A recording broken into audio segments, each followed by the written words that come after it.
Good evening, everyone. Welcome. It's now 6 p.m. and the April 7th, 2025 City Council meeting will come to order. This evening's invocation is presented by Councilmember Lloyd Roberts. Thank you, Mr. Mayor. Father, we come to you this evening and we ask for your guidance, wisdom, and support as we begin this meeting. Help us, Father, to engage in meaningful discussion and help us all, Father, to grow closer to our community. Father, may all our decisions be righteous in your sight for our benefit and your glory. Father, please be with our law enforcement and all our first responders and keep them safe from harm as they serve and protect our city. Father, our citizens, our staff, our mayor, and our council members are often tasked with making decisions for our wonderful city. And Father, you have blessed us with free will to make our decisions. I pray that we all remember that our important decisions always seem to work out best when we go to you first, Father, to pray for direction. And thank you for our beautiful city, Father. We know that many of our citizens suffered through the storms, and many are still dealing with hardships. But Father, we are still so often reminded of what a beautiful artist you truly are. Continue, Father, to remind us that all that we do here this evening, all that we may accomplish, is for the pursuit for truth of the greater glory of you, Father. In Christ's name we pray. Amen. All right, now rise and join me in the Pledge of Allegiance. Allegiance to the flag of the United States of America and to the republic for which it stands, one nation, under God, indivisible, with liberty and justice for all.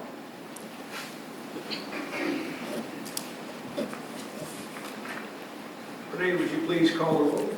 Councilmember Frank Bankert. Present. Councilmember Kim Shaw Elliott. Present. Councilmember Todd Harper. Present. Councilmember Jody Shirley. Here. Councilmember Anders Wellings. Present. Vice Mayor Lloyd Roberts. Here. Mayor Dave Gaddis. Here. City Manager Kyle Riefler. Here. And City Attorney Randy Mora. Present. All right, thank you, Renee. Our first order of business is approval of the agenda. Do I have a motion to approve? Motion. Motion is made by Frank Baker. Do I have a second? Second. Second by Councilmember Elliott. All in favor? Aye. Any opposed? All right, the agenda is approved. All right, next up is citizen comments. If any citizen would like to address the council about a topic not already on the agenda, please raise your hand and wait to be called on. We ask that you limit your time to no more than 3 minutes and remember to direct all questions and comments to the council. Would any citizen like to address the council about a topic not already on tonight's agenda? Yes.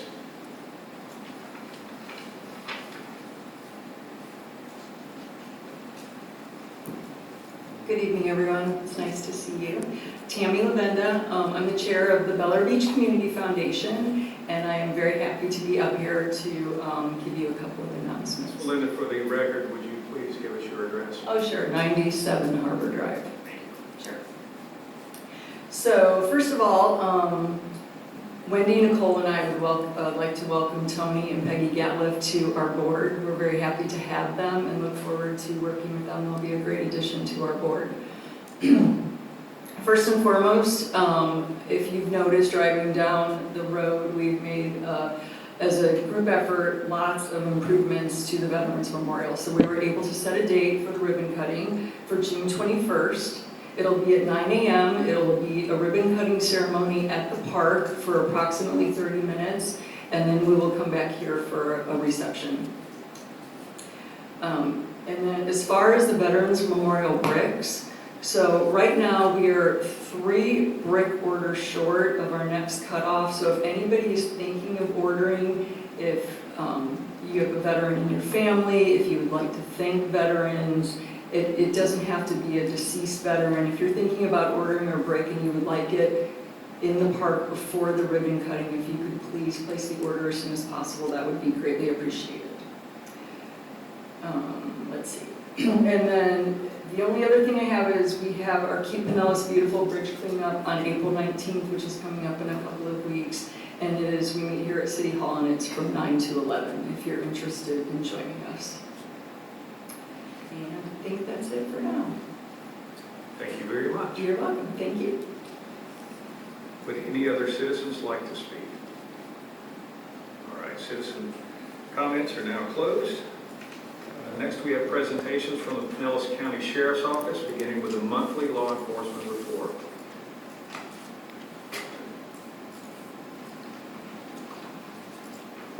Good evening, everybody. Sergeant Bly with the Sheriff's Office. I'm the beach shift supervisor for the city of Bel Air Beach.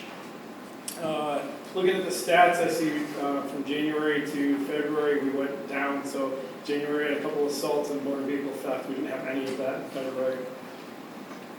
We had one misdemeanor possession of a controlled substance arrest, one traffic felony, and a couple of traffic misdemeanors in there in total. So most of our patrols throughout the city consist of directed patrols. We had 110 of those, 105 traffic stops being the next highest, and then we dropped down to 50 ordinance violations and a bunch of contacts and house checks.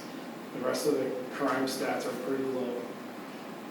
We had 2 traffic crashes, one at 123 12th Street and one at 3500 Gulf Boulevard. And that's your stats, monthly stats for February. Does anybody have any questions in reference to those? Council? Any questions? All right, thank you very much, Sergeant. I appreciate you being here. We do have I'm one sorry. question, sir. Sorry about that. I just wanted to see, did we have any update on, with any details on the wreck that occurred about 19th Street, took out the median and the palm tree recently? Was that in January? Saturday. Friday. Oh, Friday, was it past Friday? Okay, let me, I can get back to you on that. Okay. Let me do so, I'll sit back down and do some research on it, and I'll let you know. How's that sound? That sounds good, thank you. Perfect. Thanks again. All right, now we're on to the monthly code enforcement report.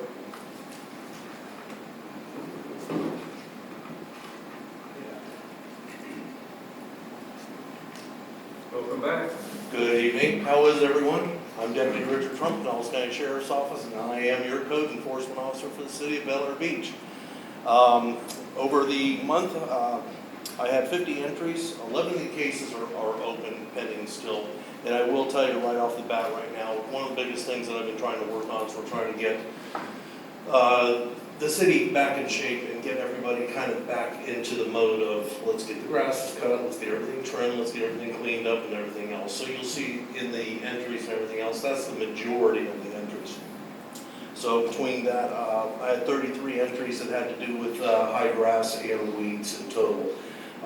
We had a couple of short-term rental investigations, complaints of people called in that they thought the 2 different residences were short-term rentals. I investigated both of those, and neither one were in violation. One had a 90-day contract, and the other one was, for some reason, the family was living there, so we have no idea why they called in, other than cars being in the driveway and stuff like that. They had construction going on at the house, so there was a bunch of cars coming and going. We think that's what the issue was, that they thought that might be a rental. But neither one was in violation. Other than that, I had just basically 2 complaints of trailers in their driveways.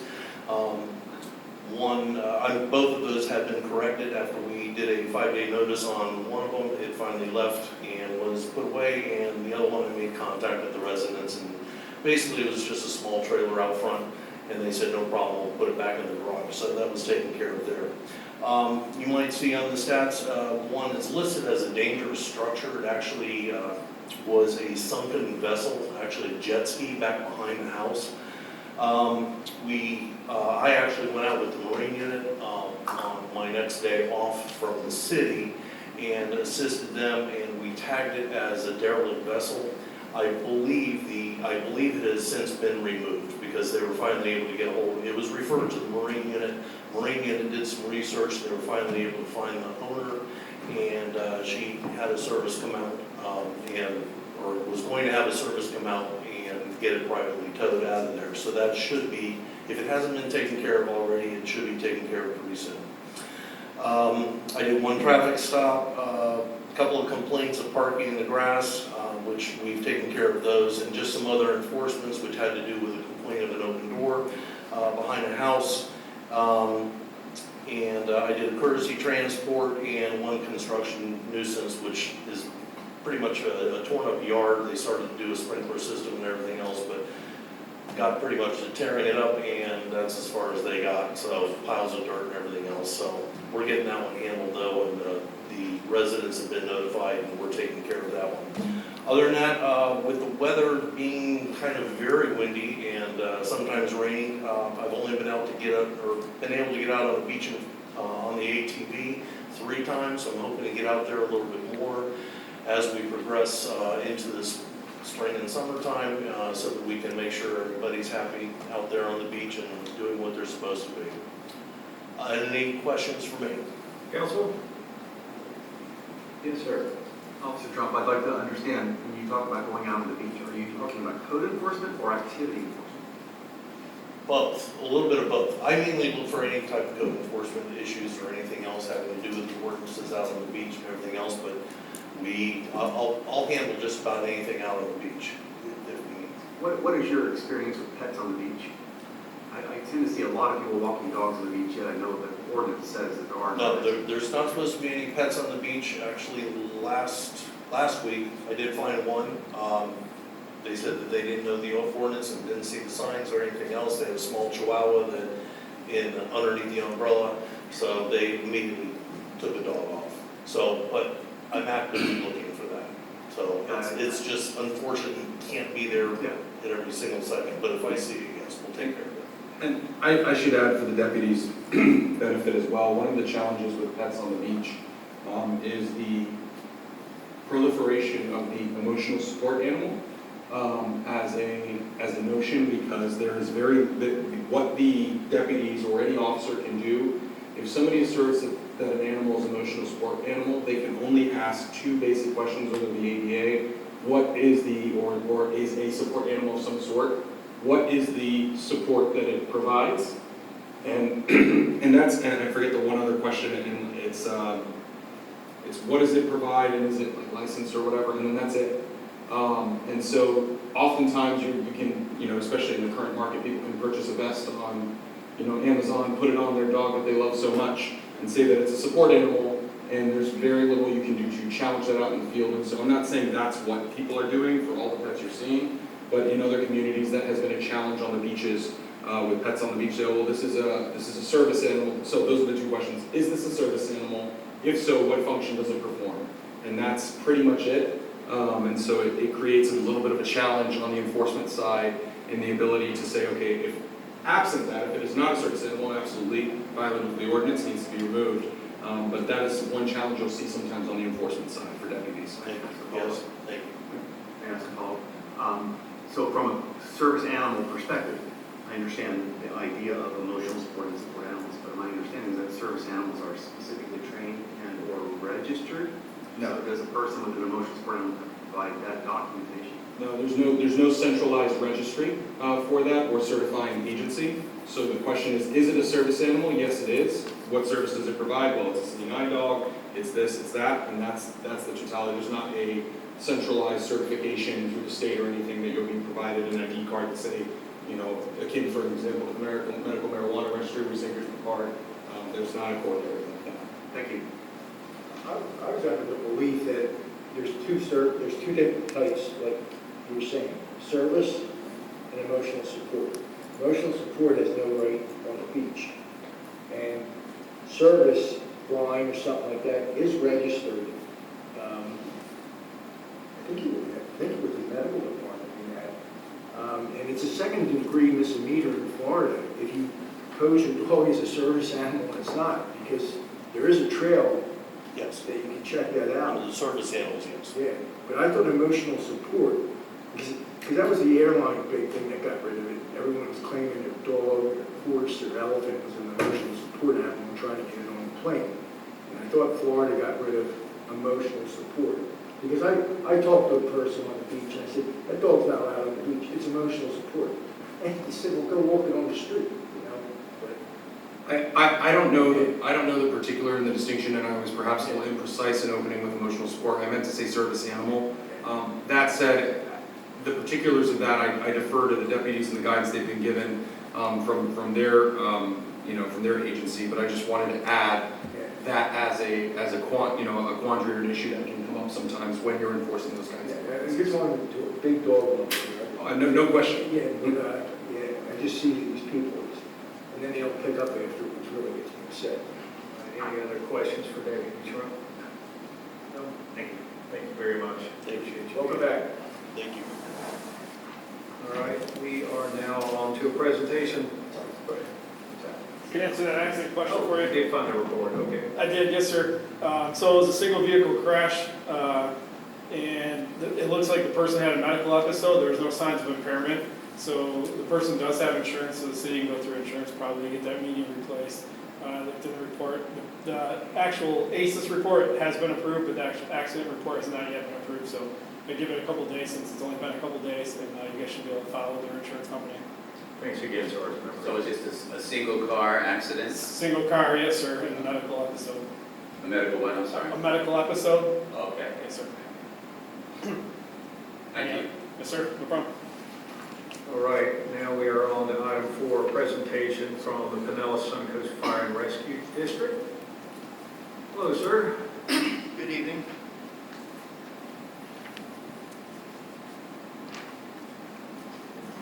Good evening, everyone. My name is Chris Wilfong. I serve as your interim district chief for Pinellas Suncoast Fire Rescue. I'm here tonight on behalf of Chief Ken Grimes. I'm pleased to share that Chief Grimes was recently appointed as the fire chief of PSFRD. He comes to us from Pinellas County Fire and EMS Administration, where he served as the EMS and Fire Operations Manager. Chief Grimes brings a wealth of experience in both public and private sectors, and we're excited about the leadership and expertise he brings to your district. Our emergency response activity during the month of March, PSFRD ran to 16 emergency calls within the city of Bel Air Beach. These include 10 medical emergencies and 6 fire-related incidents. For training, our personnel have completed a total of 732 hours of fire and all hazards training in March, ensuring our crews remain well prepared to protect and serve. Our new station for Indian Rocks Beach, we are under contract with the Church of the Isles to construct a new fire station on the western portion of their property. This will be our 4th station and will help us better meet the response times and serve communities in the northern part of our district, including Bel Air Beach. We are nearing the end of the due diligence phase and look forward to sharing more detailed updates soon. Station developments, we will soon break ground on the new Station 28 located in the Oakhurst community on the mainland. This facility will also serve as our permanent emergency operations center, enhancing our readiness for hurricanes and other large emergency incidents. Storm recovery efforts. As many of you continue with storm-related repairs, we too are working on restoring our headquarters at Station 27 in Indian Rocks Beach. Fortunately, we have been able to remain operational at that location throughout the process. In Indian Shores, our team has recently moved back into a newly renovated Station 26 after operating from a temporary site for several months due to the storm impacts. For rescue operations, we have currently taken delivery of our first transport-capable rescue unit. Once it's fully outfitted, it will begin episodic service while we develop a full plan for deployment, a plan for full-time deployment. Just want to thank you for your continued time and support. Please let me know if you have any questions. Council, any questions? I only have one. So I know the date was sliding on the new fire hall or fire station. Estimated date that after groundbreaking, when do you think it will be released? I have no idea. I can pass that on to Chief Grimes and he can get back with you on that. Okay, all right. Thank you. Everyone have a good evening. You too. All right, now we are on to a presentation from Jeff Baker with Duke Energy and Mark Porter with the Utility Consultants of Florida.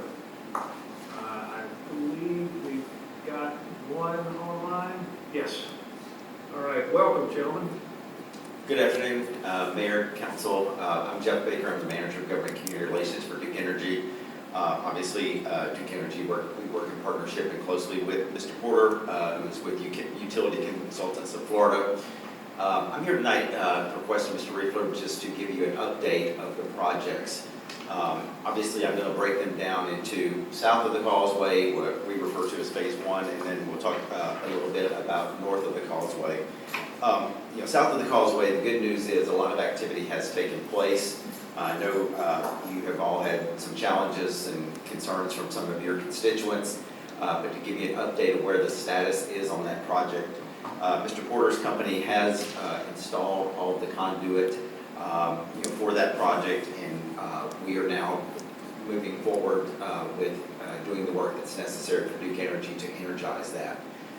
We have acquired a contract with a company called Pike Electrical. They will be doing the actual work for us, and we will be working to get the pre-construction meeting scheduled very shortly with them. Some of the delays that we have had during this is obviously some of it was storm related, some of it was equipment related, and also our project manager on this particular project has unexpectedly been out for an extended period of time. So that is what's happening with the south of the causeway phase one project, and I'll turn it over to Mark if Mark wants to add any additional comments. No, I'm good. Thank you, Jeff. Okay. Is there any questions from council on the south of the causeway project before I move to the discussing north? Council questions on phase one? I think I do have a question. You said the conduit's in place and Duke's in the process of energizing, but we still need to run the wire on the Yes. cable leads. Right, that's what we've hired Pike Electric. They should be, and from an estimate of time, we're still talking a couple of months to get this completed, but yeah, they're gonna come in, we've gotta set all the pad mounted equipment and things of that nature. Yeah, so we're a couple of months out on that as far as finalizing that, and I will certainly keep Mr. Riefler updated on that as we go along. So your best guess would be 2 to 3 months? Yes. For completion, for energizing? Yes. Or, okay, thank you. You have from First Street up to the causeway, you have some utility boxes that were covered up, but they got washed away when the rain came in. Yes. And it's like a 2-foot, 3-foot drop. When will they be sealed up or recovered up? Now that I will have to look into because I don't believe that's a part of the project, so I wasn't aware of those. You'll see the rebar Yeah. sticking out with the caps on it. The rain washed away the plywood. Yeah, I mean, obviously with the storm, we lost quite a bit of equipment out on the beaches. So, Mr. Riefler, do you have specific addresses on those, or can I get with you tomorrow to get specific addresses on those? I will get those for you. Perfect, thank you. As far as what's north of the causeway, the phase two, and then going up to 22nd, as I believe all of you are aware, easements has been the biggest challenge with that. And I understand that. It's one of those things where residents, when they own their homes and things of that nature, they don't want additional equipment placed in their yards. That's certainly understandable, but it does create a challenge to finish a project like this. At the request of the city, because ideally, we always want our equipment to be in easement rather than right-of-way. Understanding that the right-of-way situation for Gulf Boulevard is such that the possibility of widening of that road is somewhat slim, but I mean it could happen. But also the county, I understand, does have a pretty wide right-of-way there as well. So it's one of those things where, like I said, typically we do not put our equipment in right-of-way for easement. But we have worked with our general counsel to understanding the situation and the likelihood that we would have to remove our equipment at some point in time. So we're willing to put it in the right-of-way. What we will do is we will put it as close to the, as far away from the road while it remains in the right-of-way.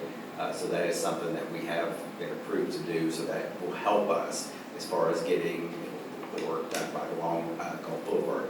There will be still a need, because there will be certain equipment that we will have to go through people's backyards to put in what we call turn poles, and that will be where the underground goes back up to feed some of the streets behind the neighborhoods. And so there, like I said, there still could be some easement challenges, but we're certainly the significant easement challenge that along Gulf Boulevard, we have resolved that. So we'll just come up with an agreement with the city that, should we have to relocate our equipment, that the city would be responsible for those costs. And we'll work with the city manager to get that executed. So that's where we stand now on phase 2. And then, Mark, is there anything else that I should mention as far as phase 2? The only thing that I would add is in the unique situations where some of those laterals that run behind the properties, if the residents decide not to grant an easement for that, there would be some smaller but interim poles that would have to do that to continue that feed. So that's the alternative in those scenarios where we're unable to get the easements for those little back alley sections. Any questions from council on that? Yes. Can you distinguish easement versus right-of-way as far as space, distances? What does that mean?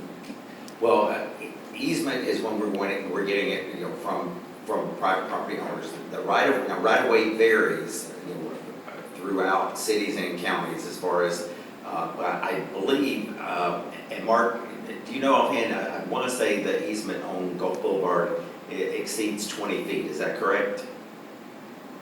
Yes, sir. It's right at about approximately, there's, like you said, there's some variations, but approximately it's about 31 to 35 feet from the edge of the curb.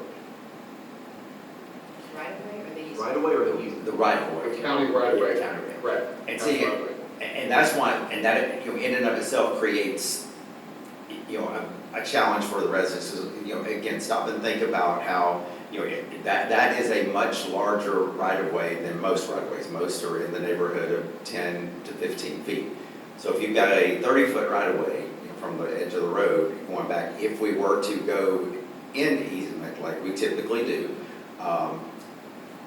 literally that piece of equipment could be in the middle of the yard or very close to the house, because a lot of the homes don't have a 100-foot setback from road to their home. So the uniqueness of that, but that works to our favor in being able to work with you in partnering with using the right-of-way, because since there is such extensive right-of-way, our assumption would be, first off, that the likelihood of the road being widened is pretty slim anyway, but if it were to be widened, you still have enough to do a lane or whatever, and our equipment would still be out of the way of any new lanes or anything that would be built. So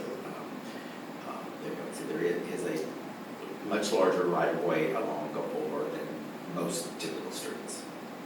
Thank you, that was good clarification, because I just couldn't add up the numbers of easement versus right-of-way. So we're talking almost 50 feet back from the edge of the road if an easement was used. Well, I'd say 30 to 35 feet max. Thank you.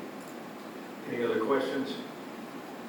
Okay, I had one for Mr. Porter. I was just noticing that the other guys, the telephone, I believe it was Verizon, and also, I don't think that I've actually seen Spectrum trucks, but I did notice they were moving something. And they were spending a lot of time around the conduit that's coming up out of the ground. Do we anticipate that they're going to be more on schedule and in line with what Duke is doing, or is it going to be similar to what we experienced the last time, to where who knew when they were going to show up and actually do the job? No, that's a good question. So all their infrastructure that's needed for them, in order for them to underground, has already been installed by the contractor. We've asked them to go ahead and do their build out and wreck off their facilities so that when Duke's done, those poles can come out. So they should be far well in advance of Duke's operation for that. So that's good news. So we asked them about, I think towards the end of the year, and of course the storm's kind of delayed, to go ahead and schedule that work. So we have noticed that they've started that. So I'll give Colin an update as to what their completion date is. Thank you very much. That's good news. Any other questions? Yes.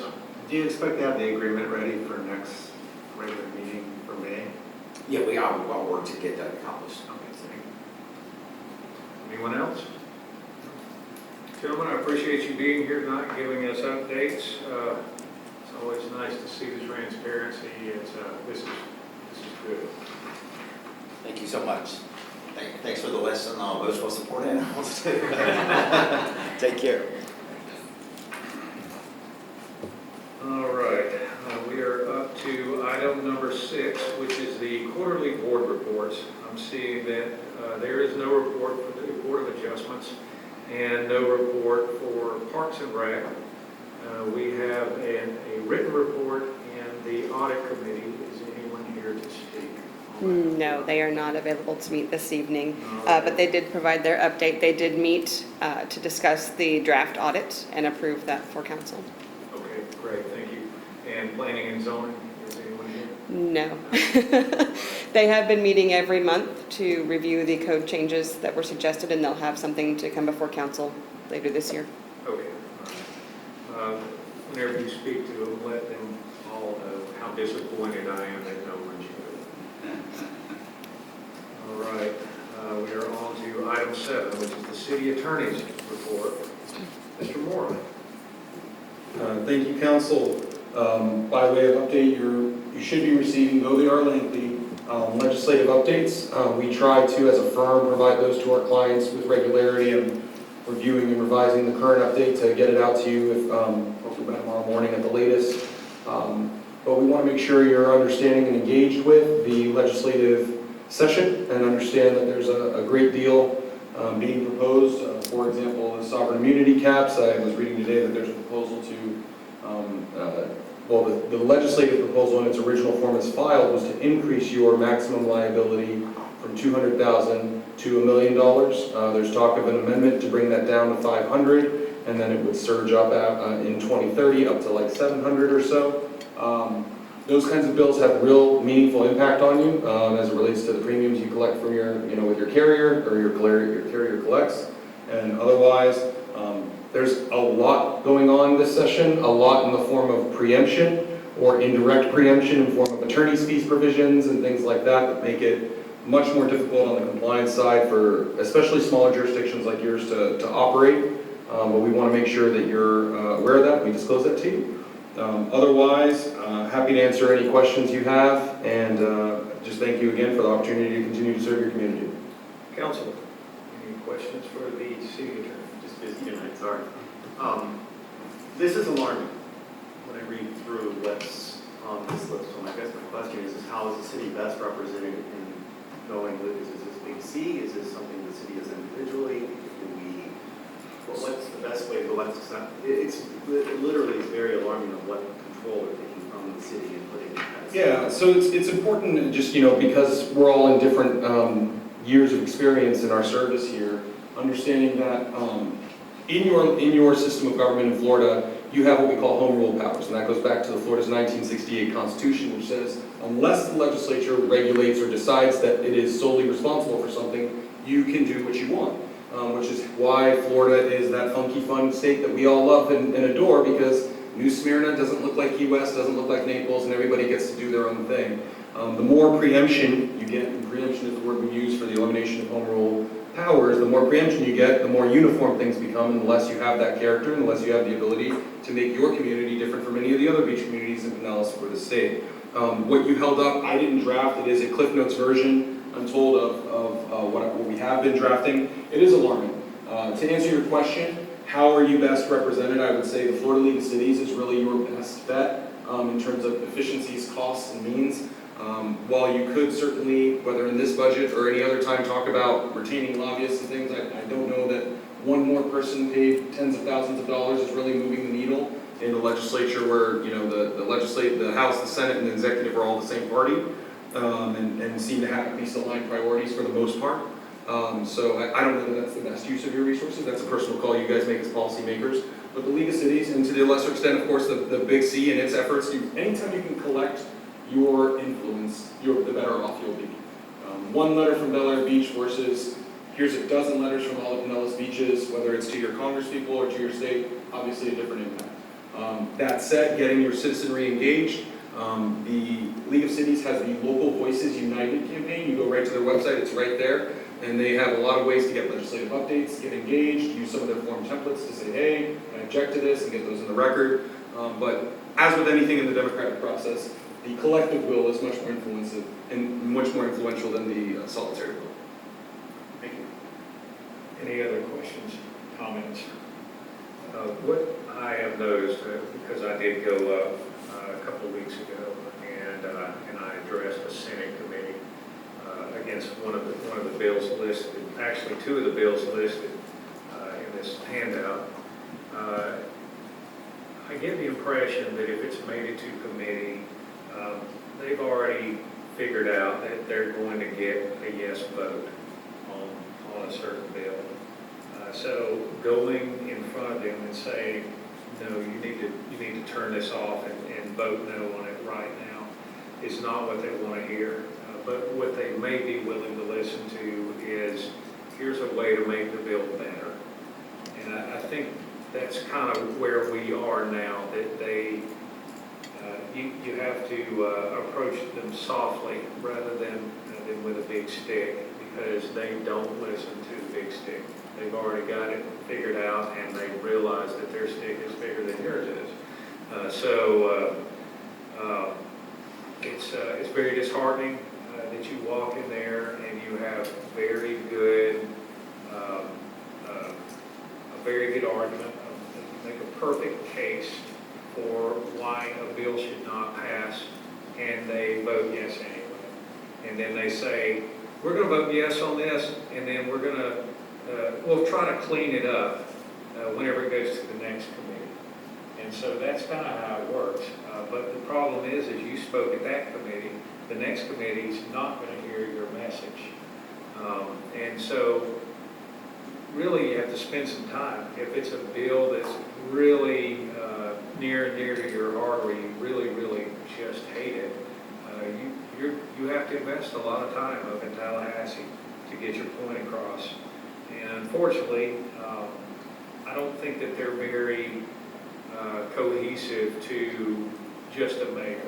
I think it takes a village to approach them. But I also noticed that, like, whenever we have citizens address the council, we give them 3 minutes.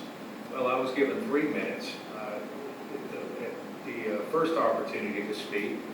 The second opportunity to speak, they said you have 30 seconds. Well, you can't get your point across in 30 seconds. So, it was a very good learning experience, and I think whenever I go next time, I'll be better prepared. But I think, unfortunately, this is the season that they're going after zoning, and they're going after funding, and they're trying to make it very easy for developers, which is, it may not impact Bel Air Beach too much, but if they get their toe wet, they just kind of dip it in the pool, and the next day, yeah, well, we got away with that one. Let's see what else we can do. A good example, I don't know if everyone read these, but that one bill, we don't have a church in Bel Air Beach. Well, you think that doesn't impact us at all. However, if the fire hall had not already secured that, let's say the bill goes through, the fire hall does not secure that, and the church, whoever owns the property, says, well, I'm going to sell this for as much as I can. That bill says you can put anything you want on that property, and that's right next door to Bel Air Beach. So you've got this big, God only knows what it will be whenever they're finished, but municipal codes out the window, and developers win.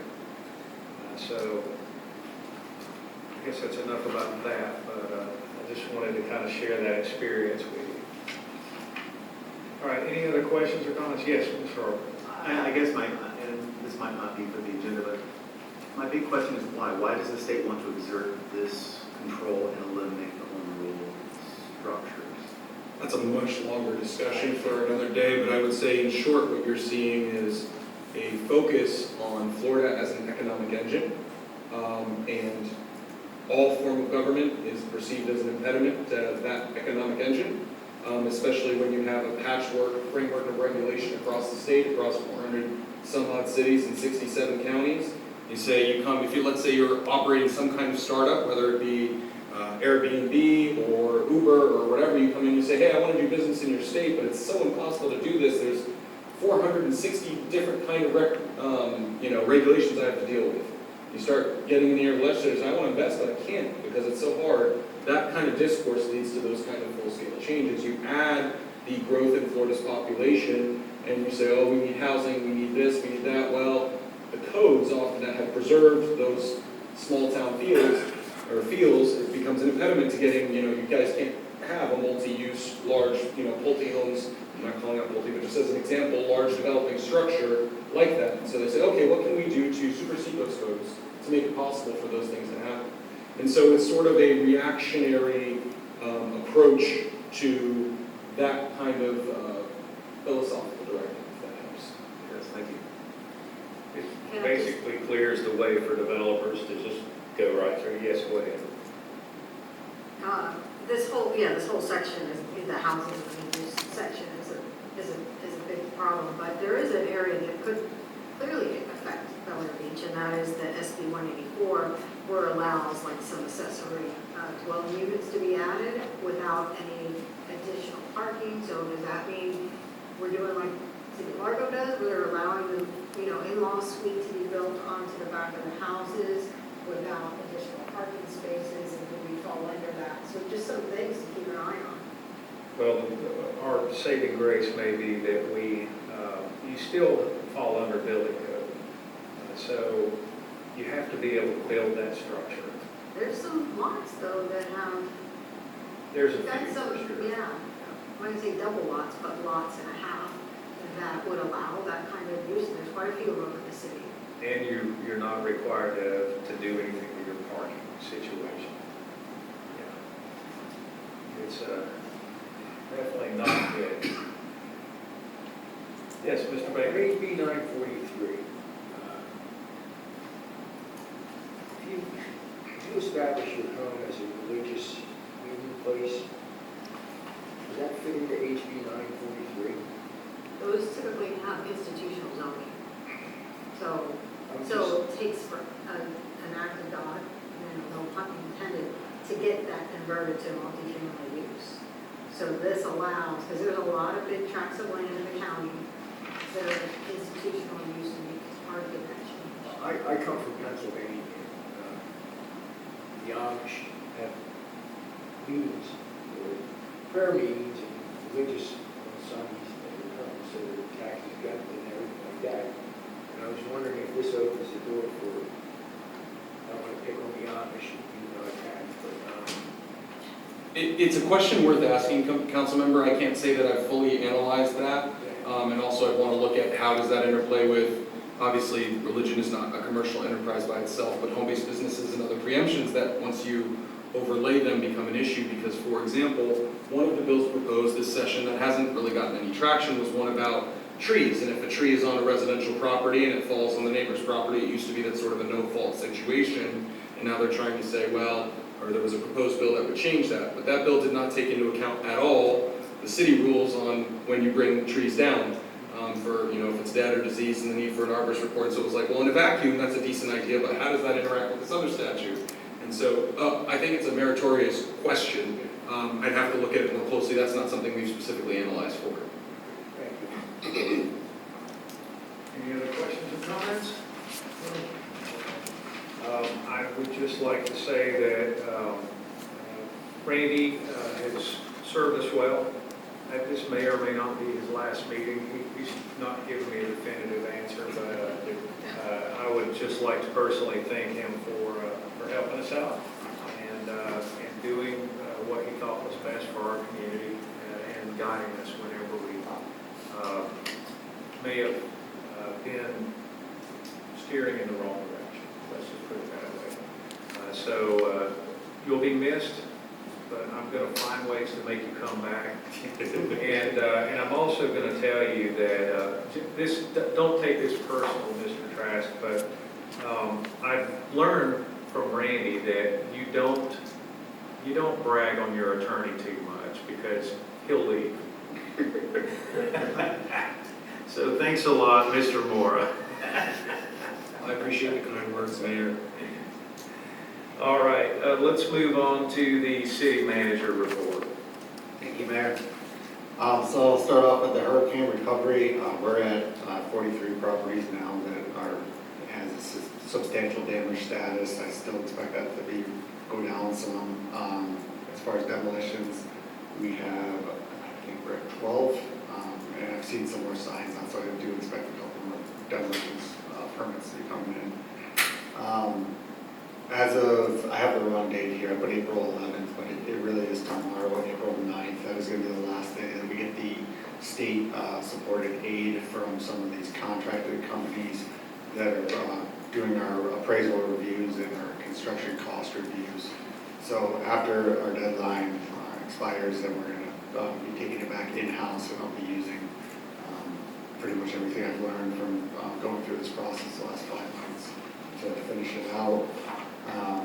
I do expect with some of these permits and Elevate Florida applications that we are going to have this going well into the next hurricane season as far as, if a structure has to wait to be demolished and get approved to build up or elevate.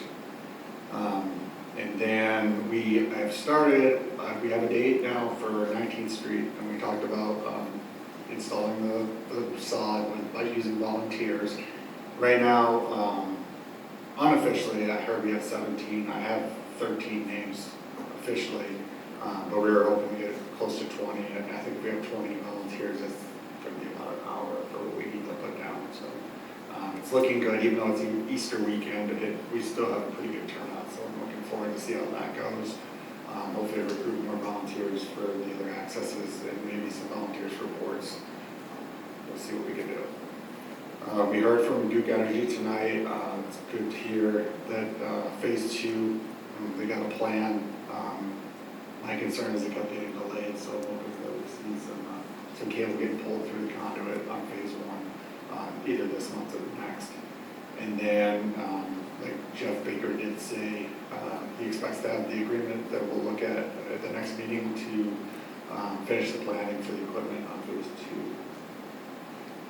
2. The stormwater project, they've installed all the CIP cure-in-place lining, so all the pipe repairs have been made. The valves are still removed on those pipes, and my goal is to get out and inspect each one of those outfalls before we put the valves back in. And that really is what is left, besides some inlet modifications on the project.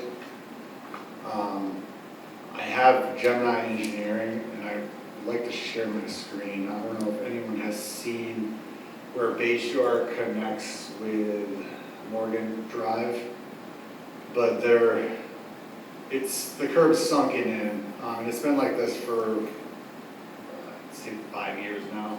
And we started drilling holes into the curb as a solution to try and get the water to drain out of the sunken area, and it was working. We had another house get developed on a vacant lot right in front of it, and I just believe over time it's not working as well. So let me just show you a picture of kind of how bad it has gotten. Can we share that on the back screen? Yes, I'm sure.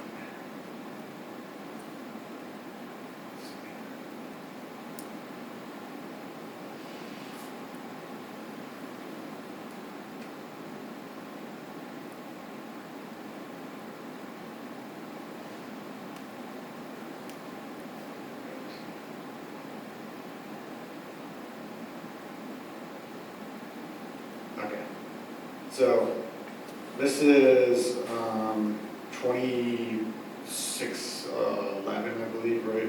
Morgan is to the right, and then the next street down is going to be 25th. But this is kind of how bad it's gotten.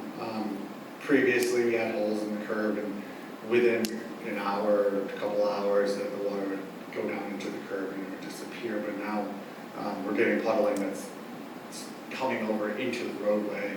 And this is later in the day after the irrigation run. It wasn't a day that it rained. So it's a sunken curb that it runs for a good I don't know, 40, 50 feet. And I just had Gemini Engineering looking at it because it's gotten to the point where it's definitely become a serious, like a nuisance. Is this a new curve? So see what we can do. No, this is old curb. And as you can see, here's another picture, where it goes, from the other angle. Yes, there it is.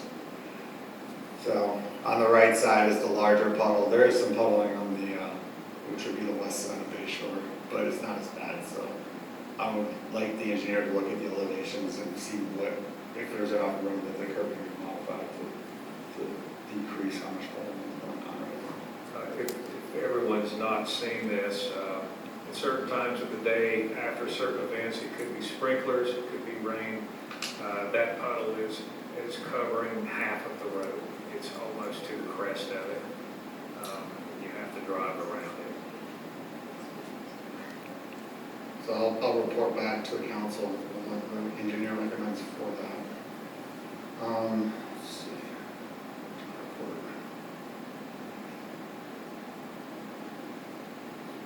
Okay, so South Park seawall construction has begun. Expected to probably be completed in a couple of months. They did discover that where we ended the project and the Indian Rocks Beach resident to the south, they recently redid their seawall, but they did not take it all the way to our property line, so there is a space of about 2 feet that exists on the jurisdictional line from his seawall to where our line is. So we've been communicating with Indian Rocks Beach, and as of now, it sounds like they're willing to pay half of the price to close the gap, and they do the gap just to get a complete seawall. And Attorney Moore has been involved, but they did say they would consider a quick claim deed to just give us that piece so that we can maintain it. Code review, our next P&Z meeting is going to be Wednesday, April 23rd at 10 a.m. And we have some review to go over with the additional language about amateur radio towers and antennas.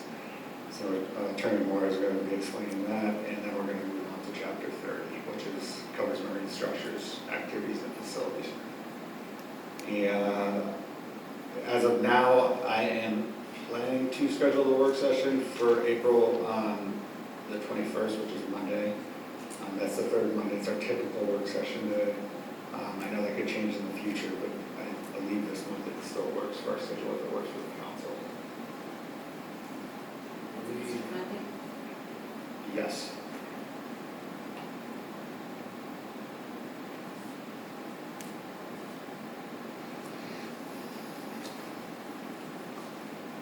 I'm out of town that day. Okay. Is there a better day? I'm actually out from, just to make sure, looks like I am out from the 17th through the 27th. Possibility. You know, I can always, possibly remote it. Yeah. We'll start with form. Does it work for the rest of the council? For me, works for me. 21st. I'll be out of town, but I can remote in. Okay. So we should have enough. Okay. So plan 21st work session. Okay. And then the banner, I sent a proof of that. That's on order, and we will get that hung as soon as we receive. The palm tree was brought up. That was Friday night, and I'm still waiting for the full police report. It sounded good that there could be some insurance coverage. And then the tree was removed today, if you hadn't noticed. So we got that cleared out, and we'll look into the replacement. I don't know if you remember, it was about 4 or 5 years ago, the one by the marina was struck. We had to put a slightly smaller tree in, it was a pretty large tree. Morgan Park, so we're back. Good news is that people are using it again. And we're getting a lot of traffic and getting trash filled up, so we're going to go back to mixing in some weekend scheduling so we can get that trash cleaned up on the weekends. But I'm happy to say that at least we're getting the volume and we're going to be back. That's all. That's pretty amazing. They can fill all those cans that quick. Yeah. They did a nice job though, keeping it organized. Yeah. Any questions for the city manager? Let's start with Mr. Well. And Kyle, any update on the valve, check valve on 7th Street? Yes, I had that cameraed last week. I have a video that I've sent to Gemini.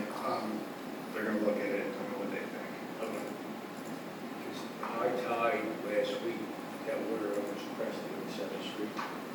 Right out of the sewer. Talking about 23rd Street. Yeah, exactly. We're Wait till gonna- your whole street's flooded. Yeah, we're thinking, the three of us are thinking about doing a paddle. I think so.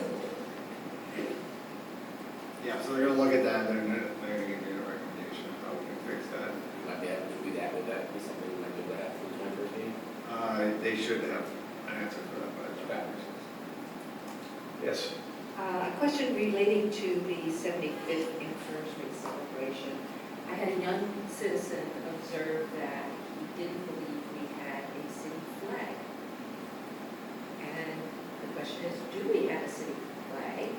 And is this an opportunity to create one? Do you not know of any kind of symbol or logo outside of our seal?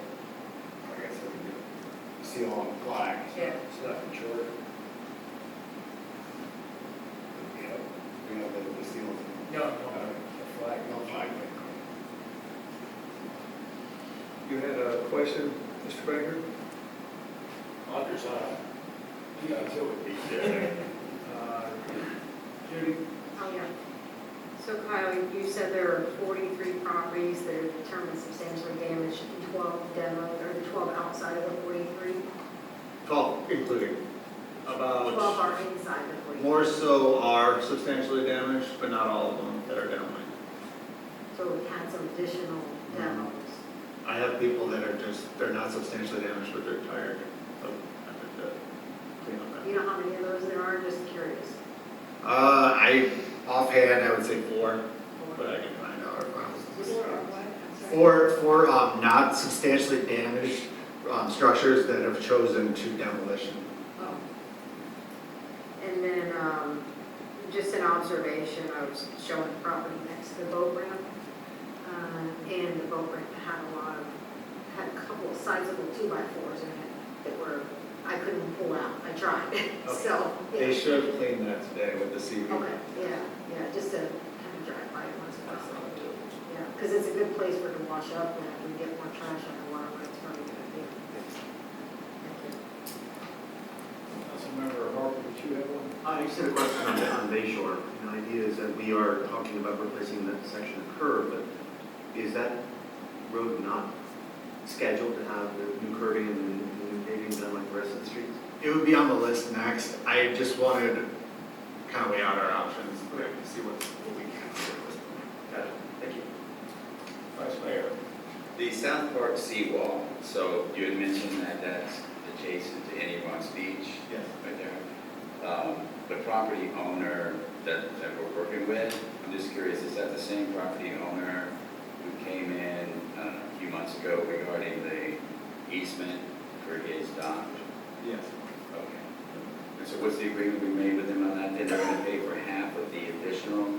Well, so he had a survey, and we believe that the land next to his property between Bel Air Beach and his property is the right of way for 20th Avenue. So it's actually, Indian Rocks Beach right away. So it's like common property, and he decided that he was going to stop his, I think it had to do with the line, the way the fence lined up on the property line, and he stopped short.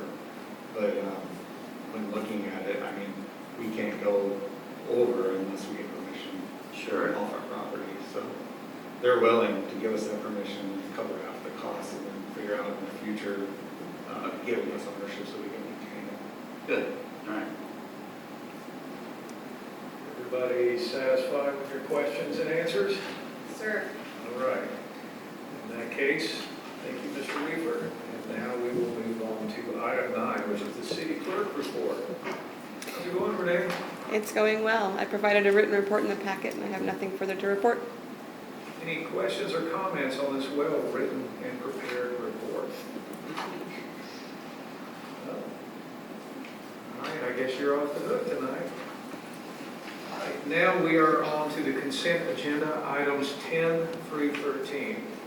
This is for approval of the March 3rd, 2025 City Council meeting minutes, the March 19th, 2025 City Council work session minutes, acceptance of the annual comprehensive financial report for the fiscal year ending September 30th, 2024, as recommended by the Audit Committee on March 20th, 2025, and acceptance of the January 2025 Pinellas County Multi-Jurisdictional Program for Public Information.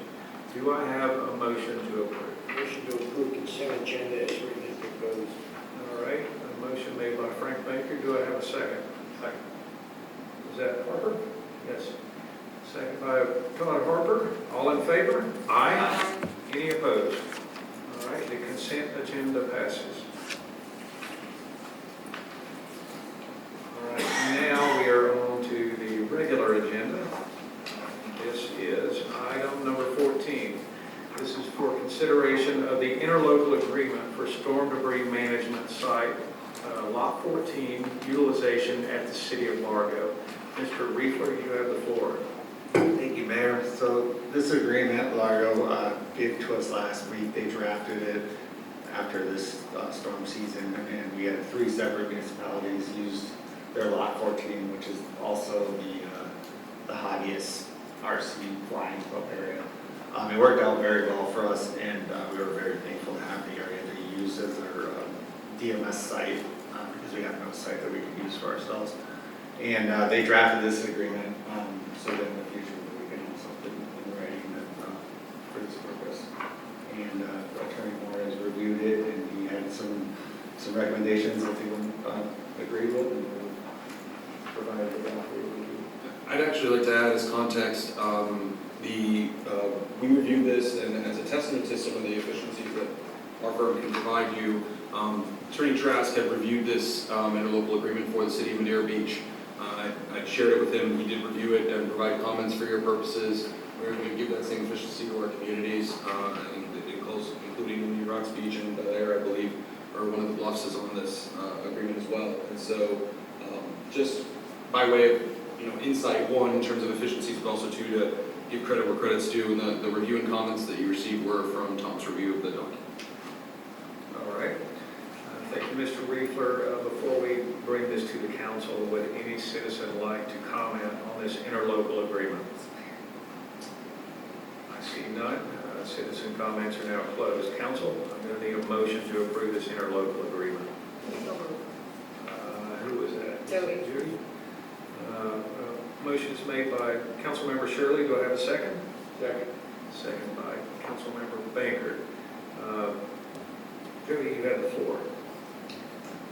After reviewing this, and I know several guys that have lay down yards and debris fields, and this is a godsend. We still may have one more full and not accepting debris.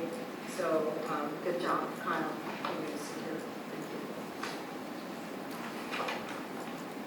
Any other comments?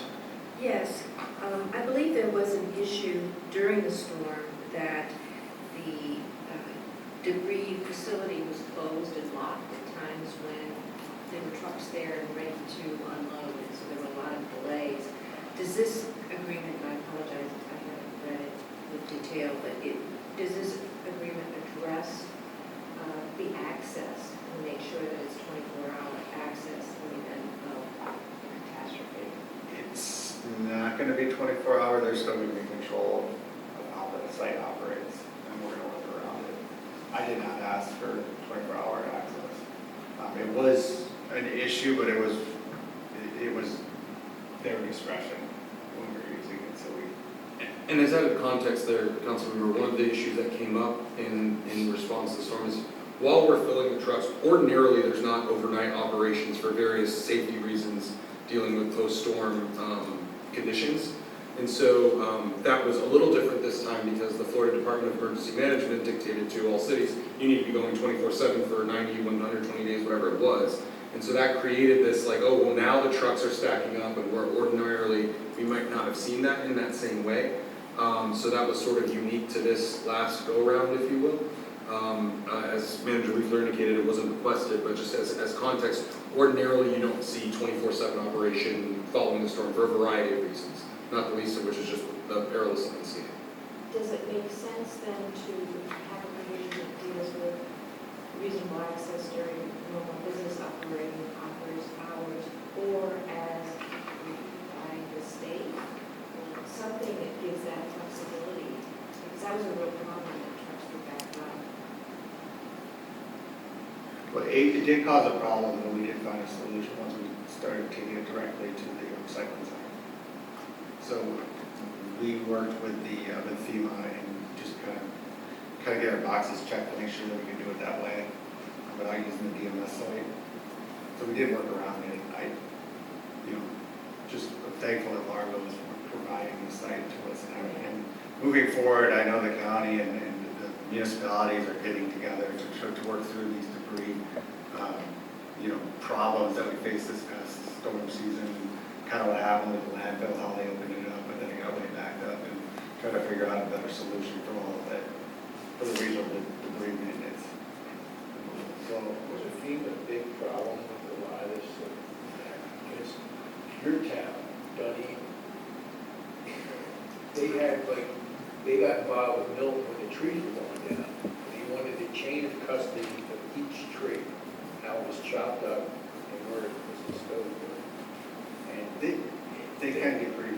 yeah, I think the executive board will speak up and it's going to wash a lot of that away. But I thought FEMA really was flying the ointment in some of these. I wouldn't say that they caused an issue. It just, we had a plan. We had all these contracts that that the county formulated and bid out, and then we all piggybacked them. We had a good plan set up, but we did have quite the season and adjusted that plan. And I think we need to work through, find more solutions. And I just add that 24-hour access would be very difficult, because you drive through a residential area to get to this laydown yard. So it would be inappropriate for us to ask for such, under the eyes of us clearing our lot, The people that were remaining here, did they want landlords going down the street at 2 o'clock? Exactly, that's the point, yeah. Well, I think if it's in the middle of a disaster and that we're trying to preserve people's property, yeah, I think we welcome that. Do what you need to do to protect our property. There was another problem that cropped up, which was we were required to separate what was collected and put it in different piles, and it actually had to be counted somehow or another. There had to be an audit that was done, and that means if you're allowing 24/7, then you have to have someone staffing it 24/7 to keep up with everything that's coming in. So it's definitely a difficult job. It seems like you've got the property, but finding manpower in the middle of a crisis that's the biggest hurdle more than anything else. And I think that's why there was so many issues to begin with, is that there just wasn't the manpower. This entire area was completely overwhelmed, but we've definitely learned from what happened, and I think that this is actually going to help out a lot, because we didn't exactly have anything like this in place. We did not have anything, it was just on the fly. We were trying to figure out where to take it, so now we've got a dedicated place, and you also have to remember that the homeowner is required to do some extensive, for their insurance, possibly for FEMA. You can't just immediately haul it off.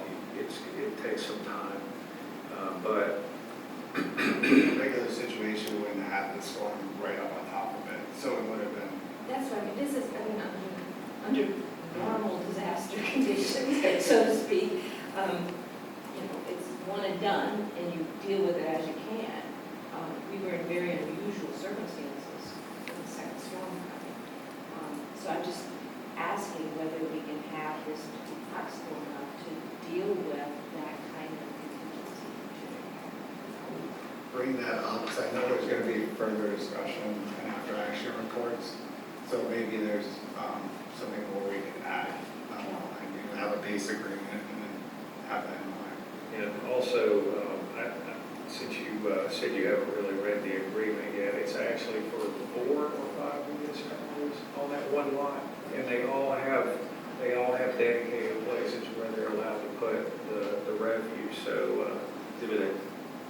Exhibit A, remarks. Yes. So, that's about, there you go. Yes, she's got it.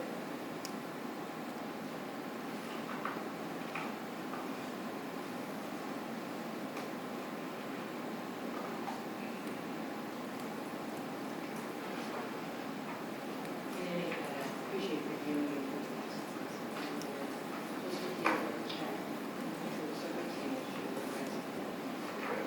Thank you for those comments. Any others?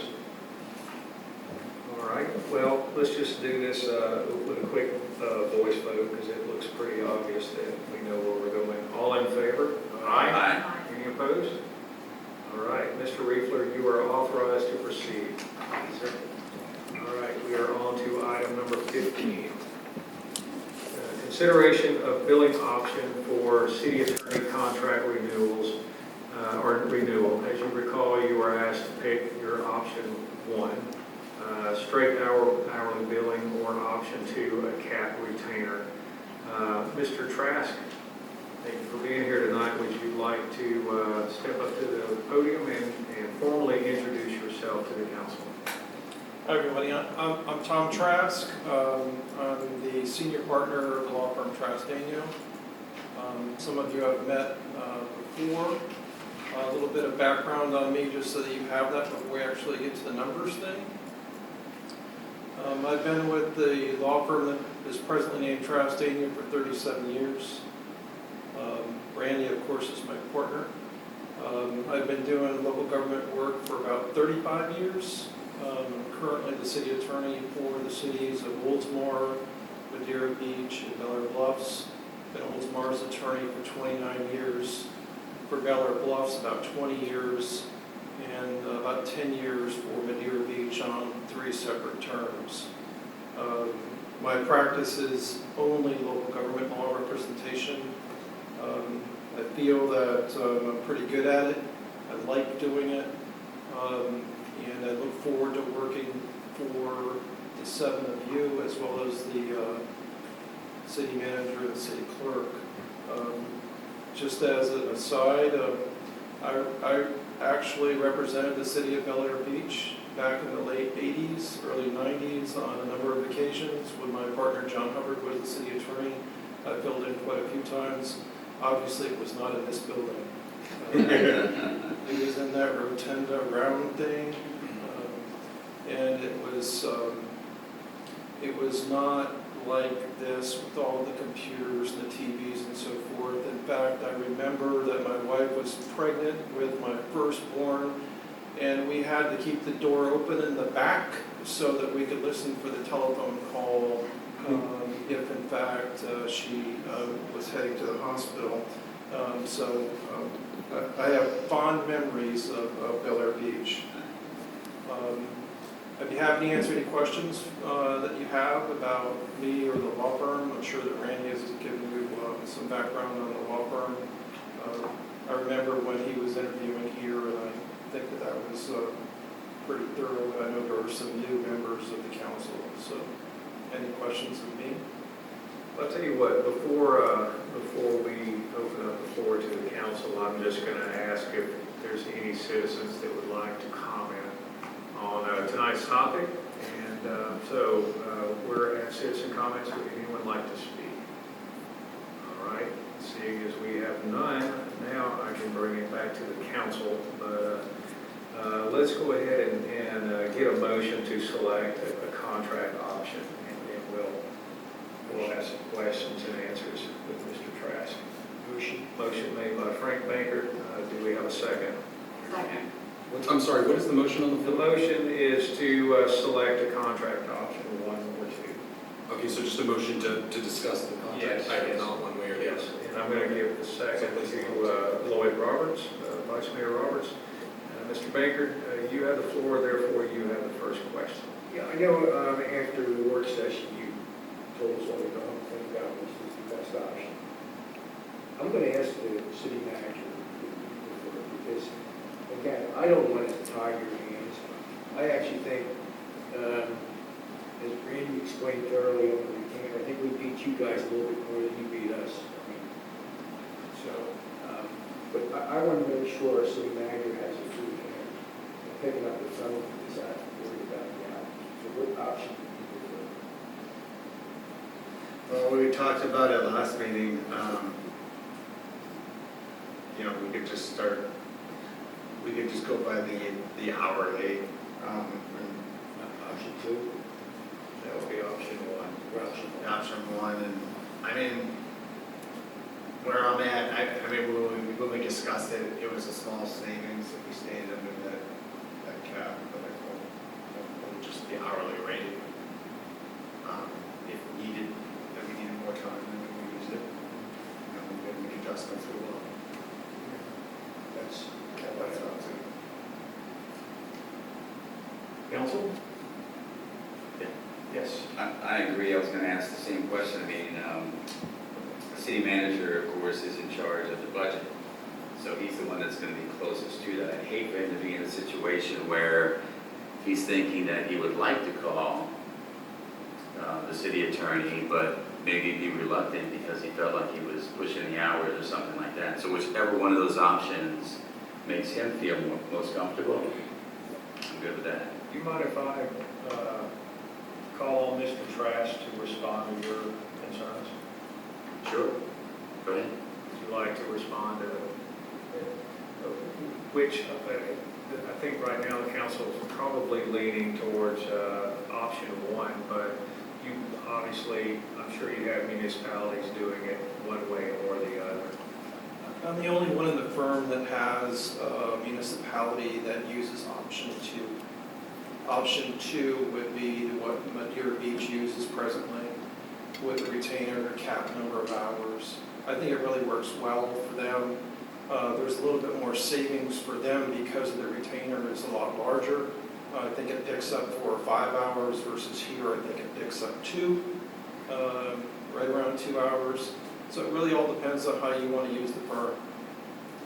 But, you know, it doesn't really matter. I mean, as a lawyer, I would prefer to get paid for, you know, all of my time and not discount any of it. It gives you some benefit to have the discount if you want to do it by retainer for a couple of hours during the month. My understanding, and when Ratty did the analysis, you have a retainer that you've used, it's about 16 hours a month. So you probably would not hit that cap of 18. So if you were running 19 or 20 hours a month, I would say it'd probably be smarter to do the retainer. But since you were about 16, it may not make financial sense because you're never going to take advantage of that 2-hour credit, basically. And the other note, as you look at the historical use with reference to Councilmember Baker's statements, is that use was very heavy early on in the engagement as we were transitioning a manager, to a lesser degree transitioning the clerk at that time, but have since transitioned clerk and had a substantial council turnover. So that as the charter officers have stabilized in their tenures, that has also seen a lot more efficiency. And as your manager, Kyle, has done a great job and continues to grow in his both confidence and understanding of the various things going on in the city, you've received a lot of efficiency that way, and bringing that with Tom's wealth of experience, I think you'd continue to see that kind of efficiency created in your use. Other questions or comments? Yes. Under the retainer option, are there any categories of hours that would not apply to the retainer? I can answer that quickly for you, Tom. It's the same as your current agreement in that sense. So there are things that are outside of it. For example, if somebody makes a litigation claim against you, if something becomes a special matter. Examples of special matters you've had is the way you guys chose to approach the sign code, where we said, okay, let's get some more research. A lot of the interlocal agreement stuff with Bel Air Shore, as it relates to the easements and the beach accesses and all that stuff, because it becomes a special project, you say, okay, this is gonna end up taking 15 hours or, something, a substantial amount of use. You say, okay, that's not really contemplated in a 16-hour monthly, 16 to 20-hour monthly service, so we say that's special matter. So while topically there are very clearly things outside of it, code enforcement, subordinate boards, those things are clearly outside of the retainer in your current agreement.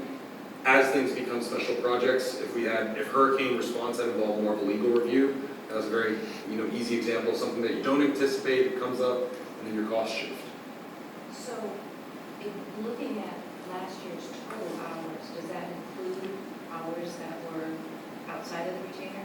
No, the hours that I provided was specific to retainer scope work. There was work outside of the retainer billed hourly. I didn't go into that in terms of the analysis for providing you how your retainer was used. Do you have an estimate of what that total might have been? Excuse me. Can you speak into the microphone, please? Oh, sorry, I'm speaking to the speaker, sorry. The question asked was if I have a good number on the hours outside of the retainer used last year. Off the top of my head, I don't. It didn't come up in the last meeting, so I didn't make sure to prep that for tonight.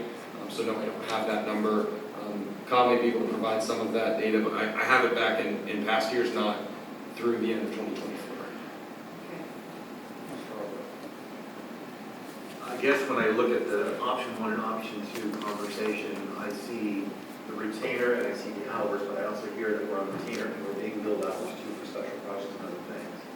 I tend to think the retainer is flushing extra money out the door because what I heard Randy say earlier was that our services with the firm ebb and flow, some large, some small months. So I would option 1, the flexibility of giving us the coverage that we need based on the needs of the city. Thank you. Anyone else? No? All right. The only thing I would suggest is that if we are going to an hourly basis, and following up on Todd's point, is that we don't want to discourage anyone seeking legal advice when they need it. And so we should probably conduct some sort of regular review to make sure that we are spending what we should spend and getting the counsel when we need it. Councilmember, to answer your question about outside the retainer work, based on a chart produced by your city manager and sent to me in September 2024, which would have basically closed out your fiscal year.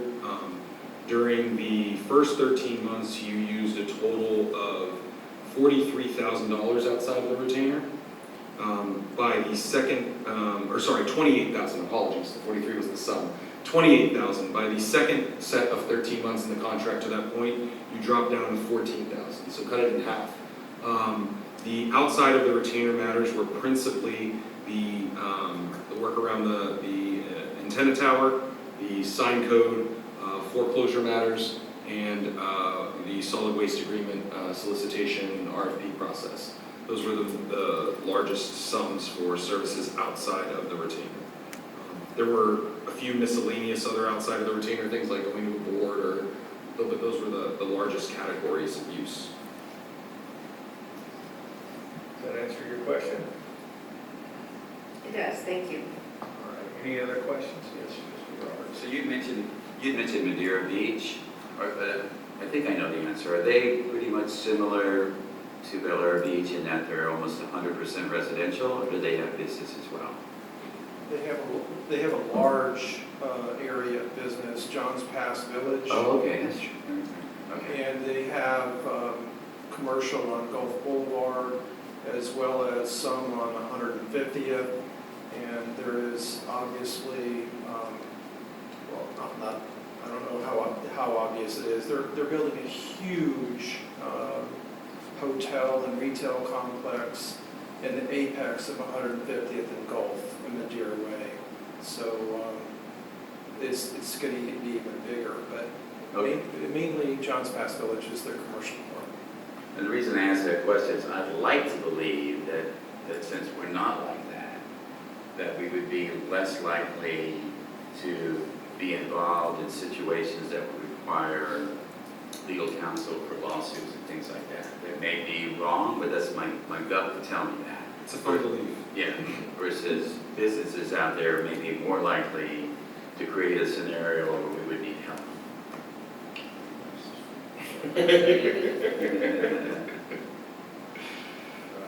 I think some of your colleagues can attest to, you just never know where it's going to come from. That stuff just comes up. We're obviously equipped and prepared to handle it, but the whole issue with legal services is you never know when you're going to need it. All right, any other questions or comments? No? All right, thank you very much. Appreciate you being here tonight. I look forward to working with you. Thank you, Mayor. You too. All right, Renee, can we do a roll call vote? What we're doing is we're selecting option 1 or option 2. Councilmember Bankard, 1. Councilmember Harper, 1. Councilmember Elliott, 1. Councilmember Shirley, 1. Councilmember Wellings, 1. Vice Mayor Roberts, Option 1. and Mayor Gaddis. Option 1. So it's unanimous. Option 1 wins. And get So your we will prepare contracts the together. contract to you, have it ready for you for the next official meeting, which will be the May meeting, notwithstanding any work session. All right, great. To the extent the manager suggested I was being a little cagey, I wanted to be deferential to the idea that you had a discussion item on it today. My goal would be for the May meeting, where that contract was approved, for Tom to principally handle that. If you have any work sessions as we coordinate that day, it looks like we're going to have one. I would certainly plan to be there, so another reason why I wasn't sure if it was my last meeting. But my hope would be as you start the new contract with that May date, that then Tom would handle the contract from there. That said, while I do still have a work session, it has been a tremendous pleasure to serve this community, both learning and growing my own legal skills, learning another community in Pinellas, and partnering with you folks through a whole host of issues. It truly has been, you have a great team here. You should be very proud of the team you assembled for how lean and efficient you really are. And I appreciate the compliments and as he phrased it, bragging on me, but that the last part of that I wish to say is when I interviewed with this council, or a composition of this council some 3 years ago, one of the things we were very, very adamant about pitching, and even when we interviewed and didn't get it, is we have a team-based approach to representing our local governments. Just because I'm not yours assigned city attorney doesn't mean I won't be helping, supporting, and certainly available to Tom in the transition and otherwise. The luxury of that is I'm down the hall or a text or a phone call away and ready to help. And while I might not be sitting in the chair, I'm very much invested in seeing you guys continue to succeed. Great, thank you very much. All right, now we are on to item 16, which is unfinished business. Do we have any unfinished business? I think, Mr. Reefer, you had something that you wanted to present in the last work session. It was about the Florida Doge. Did you want to address that? Well, I just would like to announce that, we use the formatted recommended reply to the Doge letter provided by the Florida League of Cities, that we sent that letter out. So we did not qualify for any of the financial troubles that they wanted to know about. For those of you unfamiliar, the Executive Office of the Governor issued an executive order, I guess by decree establishing a department or division within it, or a function within it for its own Department of Governmental Efficiency, mirroring what we've seen at the federal government level.